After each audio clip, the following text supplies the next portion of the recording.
నమస్తే. ప్రమాదాలనేవి మన చుట్టూరు ఎలా ఉన్నాయో, ఎట్లా వస్తాయో కూడా మనకు తెలీదండి. అదీగాక మరణం కూడా మనకి ఎప్పుడు సంభవిస్తుందో కూడా ఊహించలేం.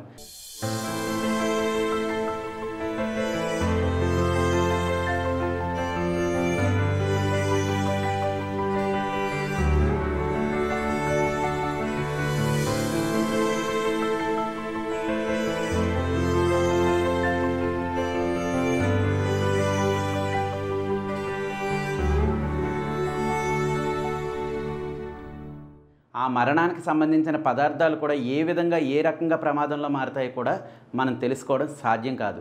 ఎందుకంటే ఎప్పుడు ఎవరు ఏ విధంగా చనిపోతారో కూడా మనకు తెలీదు. కొందరి మరణం ఎంతో వింతగా ఉంటుంది. అయితే ఊహించలేం కూడా ఆ మరణాలని, అలాంటి మరణాలని. ఇప్పుడు ఇక్కడ ఒక మహిళ కూడా వింత కారణాలతో మరణించింది.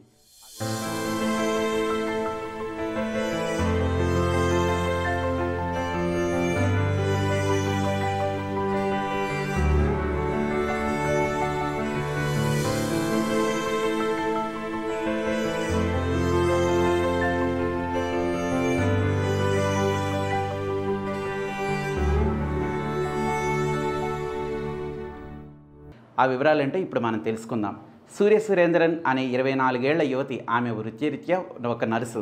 3 రోజుల క్రితం మొబైల్ ఫోన్లో మాట్లాడుతూ ఆమె తన పెరట్లో ఉన్నటువంటి మొక్కకు సంబంధించిన పువ్వుల్ని, ఆకుల్ని తినడం జరిగిందంట. అయితే ఆమె వేరే ఊరికి వెళ్ళాలనే క్రమంలోని విమానాశ్రయానికి చేరుకుంది. మరుసటి రోజు అనమాట. అయితే విమానాశ్రయంలో అస్వస్థతకు గురైంది. అయితే ఆమెను అక్కడ ఉన్న సిబ్బంది గమనించి వెంటనే హాస్పిటల్కి తరలించారు. అప్పటికే ఆమె మృతి చెందిందని వైద్యులు ధృవీకరించినారు.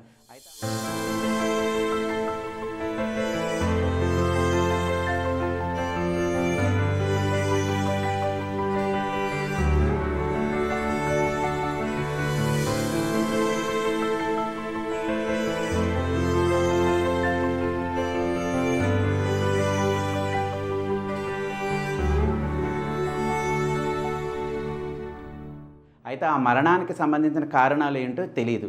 అయితే పోస్టుమార్టం నిమిత్తము ఆమెను అలప్పాజా మెడికల్ కాలేజీకి తరలించడం జరిగింది. అక్కడ పోస్టుమార్టం నిర్వహించి పోస్టుమార్టం నివేదికలో బయటపడ్డ నిజాలైతే ఇవే. ఆమె ఫోన్ మాట్లాడుతుండగా చెట్టు యొక్క ఆకుని నోట్లో పెట్టుకోవడం వలన ఆ ఆకు యొక్క ద్రవం ఆమె శరీరంలోనికి ప్రవేశించింది. ఆ తర్వాత రోజు ఆమె విమానాశ్రయానికి వెళ్ళింది. అక్కడ ఆ యువతి కుప్పకూలిపోయింది. అయితే అక్కడ కుప్పకూలిన వెంటనే అందరూ గుండెపోటు వచ్చిందేమో అనుకొని అక్కడ ఉన్నటువంటి వారు మరియు అక్కడ ఉన్న విమానాశ్రయ సిబ్బంది కూడా అనుకోవడం జరిగింది. అయితే ఆ తర్వాత పూల ఆకుని తినడం వల్లే ఆమె అస్వస్థతకు గురైందని తెలిసింది.